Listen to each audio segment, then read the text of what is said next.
Oh, level mo na. Ano kami sa third.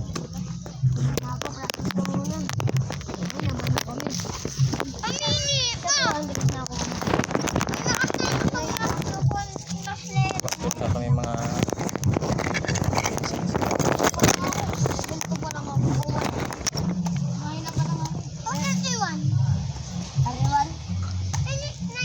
ang taas mo. Simula na tayo. Manalangin muna tayo. Harap. Harap dito, harap. Hulap doon, harap doon. Kamay natin, ganyan. Kamay. Huwag ka magharap doon, dito. Dito si Lord eh. Pikit yung mata. Ayan. Lord God, Lord, dinadakila ka namin Lord God. Pinasalamatan. Walang hati, sinasamba, Salamat Lord God sa hapong ito Lord God. Kahit apat lang po Lord God aking tuturuan Lord God. Gamitin mo ko Lord God na maging ilaw sa kanila Lord God. Ang mga salita mo lamang Lord God ay katimtim sa kanilang isip at puso Lord God na makabigay ng inspirasyon at makabigay ng hindi lang ito marinig nila kundi maihayag din nila sa kanilang mga kaibigan at saka magulang Lord God. Lord, salamat po sa hapong ito Lord God sa magandang hangin at saka panahon Lord God. Ito lamang po kasi ang dalangin na may pananampalataya. Pangalan namin Panginoong Kristo. Ang lahat ng anak ng Diyos ay magsabi ng Amen! Bakit? Bawal yan. Sabi niya, Huwag kanyan ha. Hindi ko nakita yun ha. nakapikit ka ba yung Tinuturuan tayo dito ng salita ni Lord. Pansama yun. nakapikit ka eh.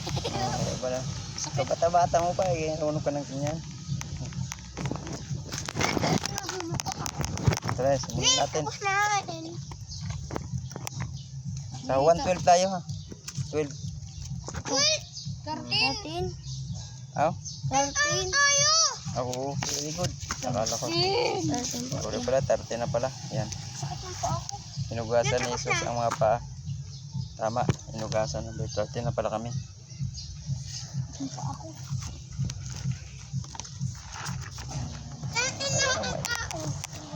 Ito, malinis naman yata ito ah. Dumi. Upo na lang tayo. Apat lang tayo. Bas taga-probinsya kayo?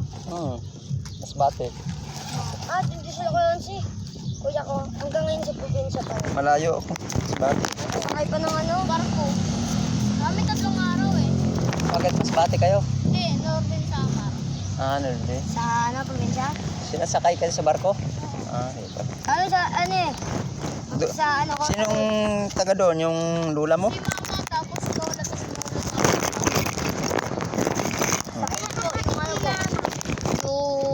kuya ko. Sumakay sila Sige, simula na tayo. Makinig na, makinig. Huwag sa barko maalog. Ano? Ako sa aeroplano pa lang ako nakasakay. Sige, 1:12 tayo. Sa barko nakasakay na. Inugasan ni Jesus ang mga paa ng kaniyang mga alagad. Sino yung mga alagad niya? Ilan yung alagad ni Jesus? 11. Hindi. 12. Ayan, 12 ha, tandaan niya 12.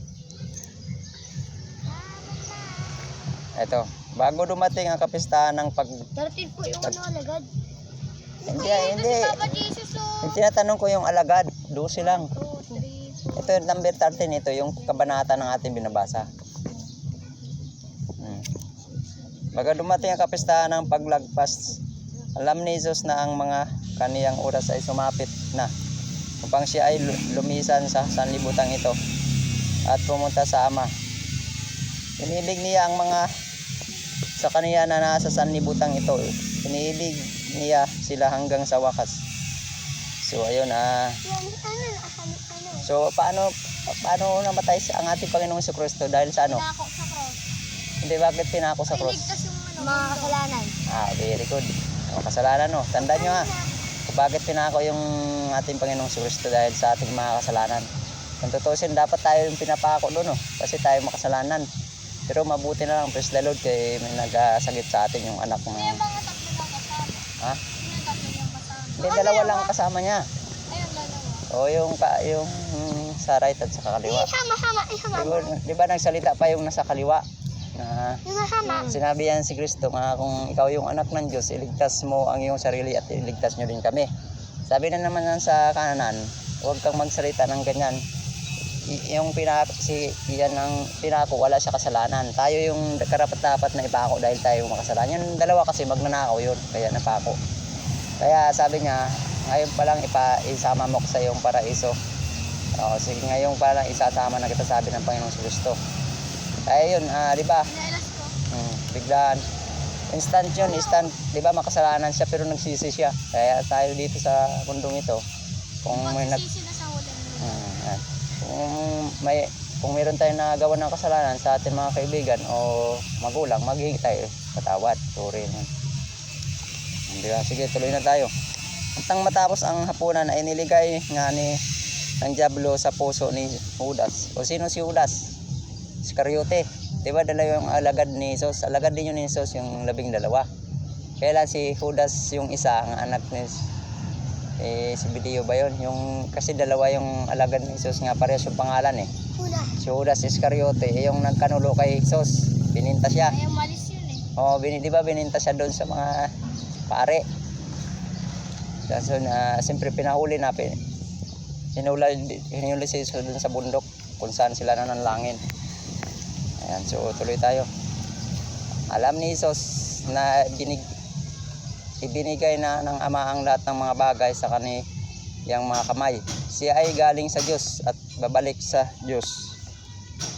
Kaya nga siya ay tumindig mula sa paghahapunan at itinabi ang kaniyang mga kasuotan. Siya ay kumuha ng tuwalya at binigkisan ang kaniyang sarili. Tingnan niyo pa, sundan mo dyan. Pagkatapos nagbuhos siya ng tubig sa palanggana. Sinimulan niyang hugasan ang mga paa ng mga alagad. Pinunasan niya ang kanilang mga paa at tuwalyang nakabigkis sa kaniya.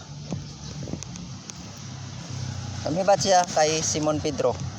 Yan si Simon Pedro, kuwan din niya, alagad ni Jesus. Si Pedro yung nangingisda ito siya. Yung pinasakay si Kristo kasi nagpalaot eh. Wala daw kuha sila. Kaya, di ba? Di ba ng isda? Yung nangingisda. Sabi mga hapon na daw silang ginagawa. Nasa ulo mo din pala doon. Tinulungan sila, tapos napakadami ko nahuli. Hindi, pinahagis ulit no. Ihagis nyo ulit yung lambat. Ang dami na nahuli. So nagulat. Ayan. So the Lord. Pinalo sila. Ginawa silang nangingisda. Ng mga tao. Very good. Pero kung bisado mas, lagi mo pinapanood. Kaya pala. Sa spring linggo. Very good. Sinabi rin sa The Bible. The Bible. Nung Semana Santa pinanood mo nung Biyernes Santo, sinabi ni Pedro sa kanya, Panginoon, hugasan mo ba ang aking mga paa?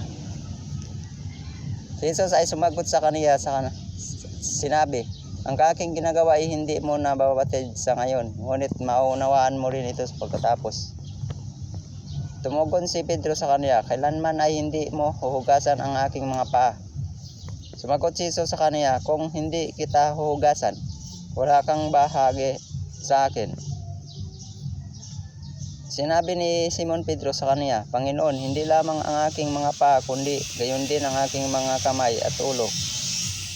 Sinabi ni Jesus sa kanya, ang taong na paliguan na ay ang paa na lang ang kanilang huhugasan.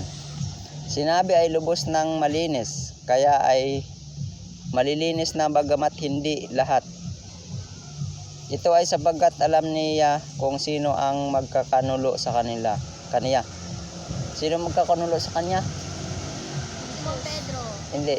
Yung sinabi ko kanina. Jesus. Yung parehas yung pangalan. Si ano? Si Ho. Sino yun? Kanuan. Simula sa Ho. Ha? Yung sinabi ko kanina eh. Si Judas. Ha? Si Judas. Judas yan ang pagbasa, hindi Judas. Judas Iscariote. Hugas kami. Ito ang dahilan kaya sinabi, hindi na ang lahat na iyo ay malinis.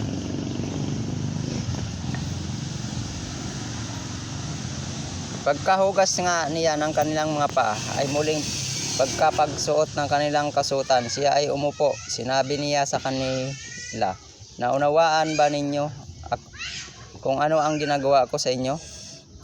Tinatawag ninyo akong talikod. Guro at Panginoon.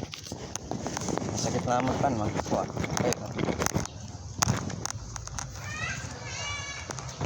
Ya, ganyan. Hindi makita yung ating kamera. Yan.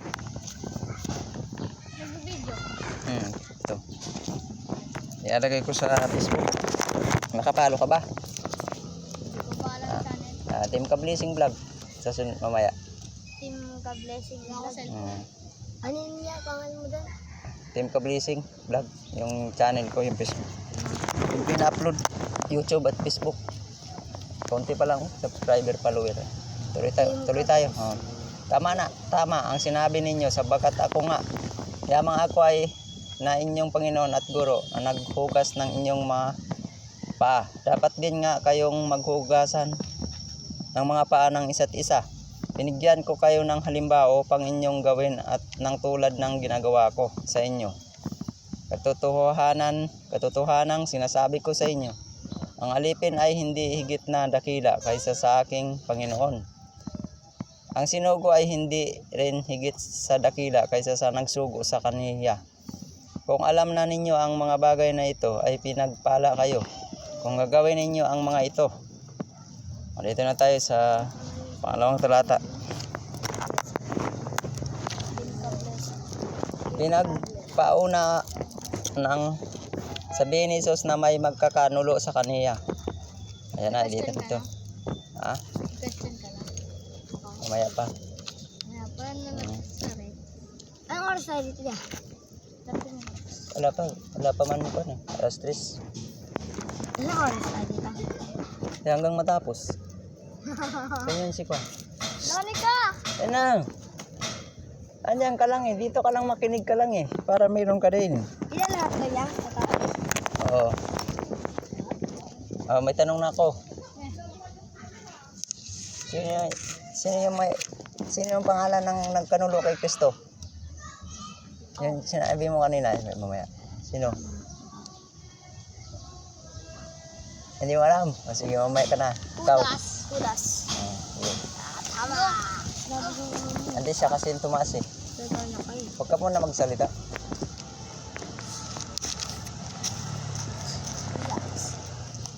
Ay, anak! Nabas ka Hindi, dyan lang yan siya. Hindi kayong lahat ang tinutukoy ko. Kilala ko ang aking mga hinihirang. Dapat patubad ang kasulatan na ang kumakain ng tinapay na kasama ko ay siyang nagtaas ng kaniyang sakong laban sa akin. Sako. Ito yan. Ilan lahat ba yan? Ha? Hindi pa. Hindi ah. Meron pa yan. Tapos tayo ba? Ngayon ay sinasabi ko sa inyo, bago pa ito dumating, kung mangyayari na ito ay maaring sasampalataya kayo na ako ang iyon. Ang tumatanggap sa sinumang susuguin ko ay tumatanggap sa akin. Ang tumatanggap sa akin ay tumatanggap sa kaniya na nagsugo sa akin. Sino nagsugo sa kay Jesus? Juan. Hindi, yung nagsugo siya kung bakit ito pa rin yung nakasulat sa Bible. Panginoon. Sinong pangalan ng Panginoon niya? Jesus. Hindi, si Jesus na yung Panginoon natin, yung pinaka-pinuno. Sino yung pinaka-mataas? Diyos. Sinong pangalan? Ama. Very good. Yun, tandaan mo, Ama. Hindi pa. Hindi pa ako nagtanong. Basta meron na ako. Ano? Ako meron na. Ako din. Meron na ako. Wala pong. Meron nga yung kanina ako sila. Nang masabi na ito, Wala pong question. hindi pa ako nag-question eh. Wala pa din naman sa inyo question eh. Nag-try lang ako kung masagot nyo. Nang masabi na ito ni Jesus ay naligalig siya sa Espiritu. Siya ay nagpapatotoo at nagsabi, katotohanan sinasabi ko sa inyo, isa sa inyo ay magkakanulo sa akin. Kaya nga ang alagad ay nagtinginan sa isa't isa. Naguguluhan sila kung sino ang tinutukoy niya. Mayroon ngang nakahilig sa piling ni Jesus na isa sa kanilang mga alagad. Siya ang iniibig ni Jesus. Si Simon Pedro nga ay humudyat sa kaniya na tanungin si Jesus kung sino ang kaniyang tinutukoy. Sa paghilig niya sa dibdib ni Jesus, sinabi niya, Panginoon, sino siya? Sumagot si Jesus, siya ang ibibigyan ko ng kapirasong tinapay. Pagkatapos itong maisawsaw Nang may sasana niya ang kapirasong tinapay, ibinigay niya niya iyon kay Judas o na taga Keriyot na anak ni Simon. Sino daw ang binigyan ng tinapay? Judas. Kanino anak? Kay Keriyot. Tingnan nyo dyan. Simon. Anak ni Simon, Keriyot. Yan. Una.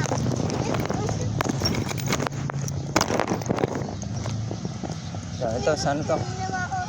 Pagkatapos ng isang subo ay pumasok kay Judas si Satanas.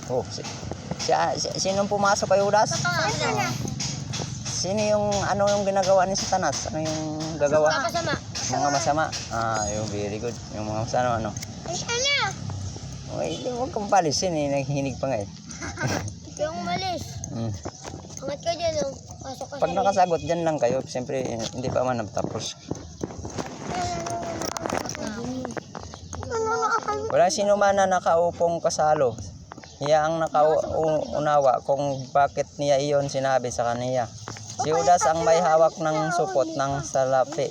Ito ang dahilan kaya inaakala ng ilan na nagsabi sa kaniya, si Jesus ay bumili siya ng mga kakailanganin para sa kapistahan. O kaya yung may ipinagbibigay sa kaniya sa mga dukha. Pagkatanggap nga niya ng isang subo, ay agad siyang umalis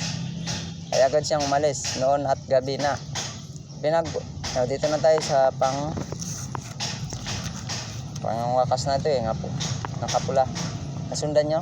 Hindi. Sundan mo? Pinagpauna. Pinagpauna ni Jesus na ipagkakaila siya ni Pedro. Ito ba? Pedro, ipinagkakaila. Pangilan. Pinakadulo na. Dito. Kaya nga pagkaalis ni Judas, sinabi ni Jesus, ngayon ay naluwalhati na ang anak ng tao at ang Diyos ay naluwalhati sa kaniya.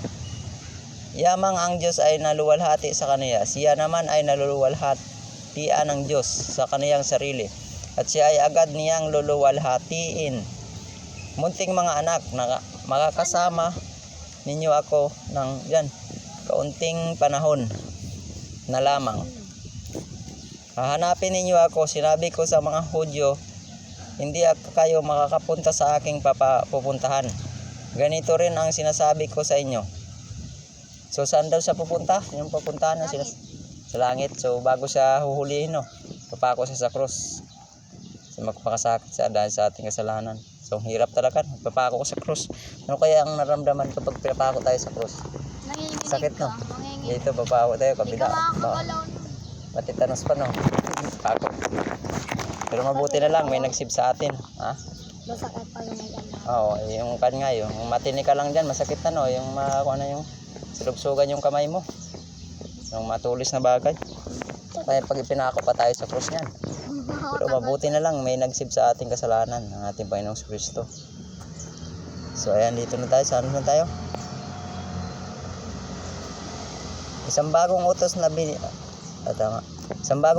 ibinigay ko sa inyo, kayo ay mag-ibigan sa isa't isa. Kung paanong iniibig ko kayo ay gayon din naman kayong mag-ibigan sa isa't isa. Sa pamamagitan nito ay malalaman ng lahat ng mga tao na kayo ay aking mga alagad. Ito ay kung may pag-ibig kayo sa isa't isa. Sinasabi ni Simon Pedro sa kaniya, Panginoon, saan ka pupunta? Matatapos na tayo. Sumagot si Jesus sa kaniya, sa papupuntahan ko ay hindi ka makakasunod sa ngayon, ngunit susunod ka sa aking pagkatapos.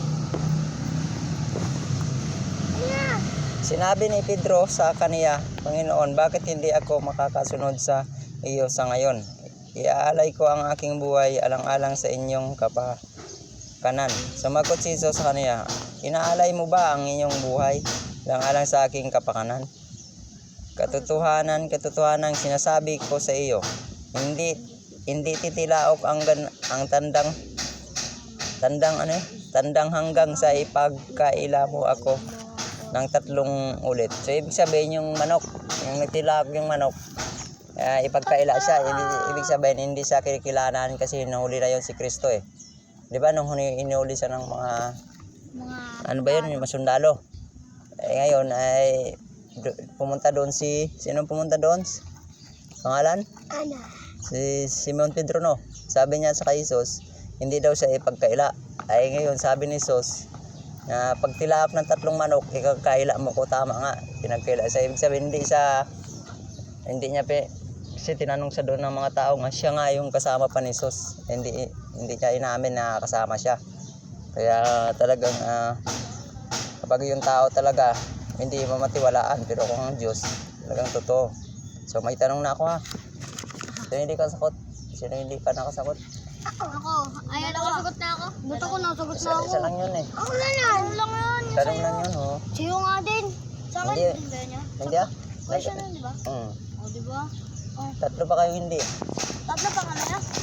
Ito. Tatlo pa pala Ikaw. kayo eh. Ikaw, wala pa pala yun sa'yo. Wala pa kayo. Ako pa lang pala yung nakakasagot. Ah.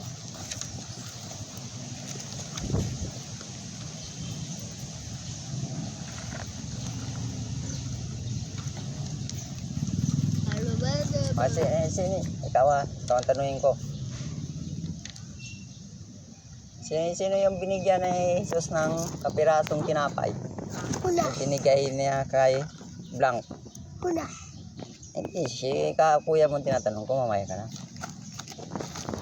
Na. Judas. Si Judas ano? Na taga saan? Keriot na anak ni Simon. Very good. No? Okay. Out na ako. Dalawa. Ikaw. Kailangan masagot pa. Sino yung pinagkanulog si Kristo, ang pangalan? Yung nagtilawag yung manok. Sino yun? Hindi. Simon. Sino? Simon. Simon, si anong dugtong? May kasunod pa. Simon ano? Tingnan mo dyan. Simon ano?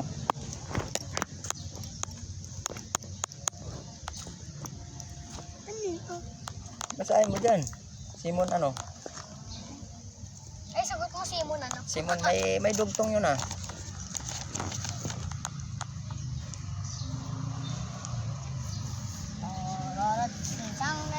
Wait lang. Sa inyo niya hindi diya? Ay, dito nga. Ayan o. Basahin mo yan. Simon is... Ano? Nabasa mo? Simon, tingin. Saan niya? Saan rin saan? Simon Pedro. Ay, Simon na. Pedro. Oh, yan. Dapat ulan mo, Simon Pedro. Ano Very good. Ano ka? Sana lang. Sino na? Ikaw na lang, no? Huwag mo muna iuwi. Hindi pa tapos mamaya. Iuwi niya lang. Balik din siya. Sige. Iuwi mo na rin. Tapos balik ka na. Kasi sinabi. Wala na tuloy. Hindi ako makasagot ko. Kasagot ka yan. Madali lang ang tanong sa'yo eh. Yun na. Kasi ko dito. Diba yun? Hindi na kaibigan ko. Nakikinig yan. Tapos na pala ito.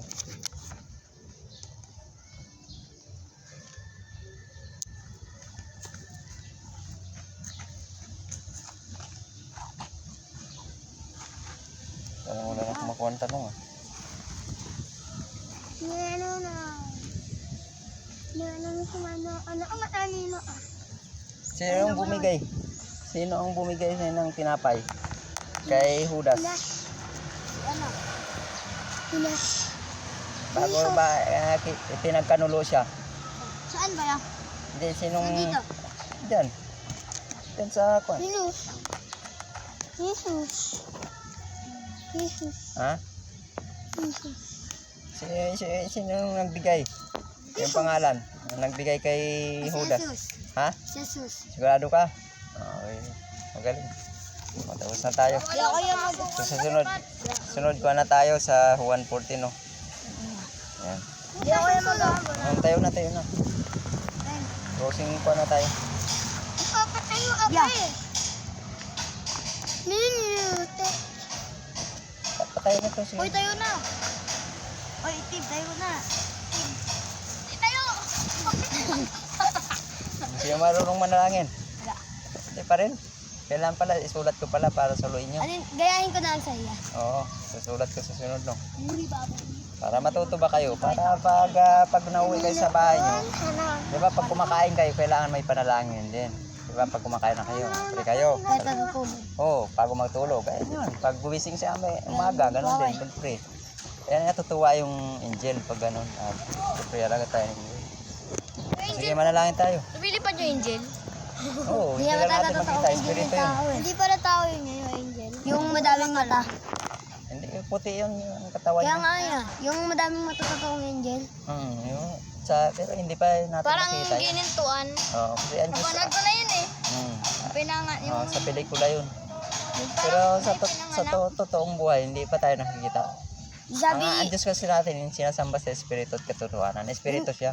yung sabi po ng Makikita yung pagkatapos na yung angel po talaga totoo na madaming mata. Yung sabi po ng Panginoon, wag daw po daw matakot kasi daw po, ayun daw po yung nagliligtas. Very good. Nanonood din pala kayo. Maganda yan. Maganda yung process sa atin. Sige, mag-close prayer tayo. Close yung mata. Huwag ka lang manguros. Ganyan lang. Lord God, Lord, salamat po Lord God sa aming binagbulay-bulay ang salita mo Lord God. Lord, hindi lang ito po Lord God sa apat na tinuruan kong maitago sa kanilang puso at isipan, kundi maibahagi din nila sa kanilang mga kaibigan, sa kanilang nanay, tatay, mga kapatid Lord God. Lord, ingatan mo si kami Lord God sa kanya kaya na pag-uwi Lord God. Ikaw na po mag-lead sa amin Lord God sa tamang daan Lord God.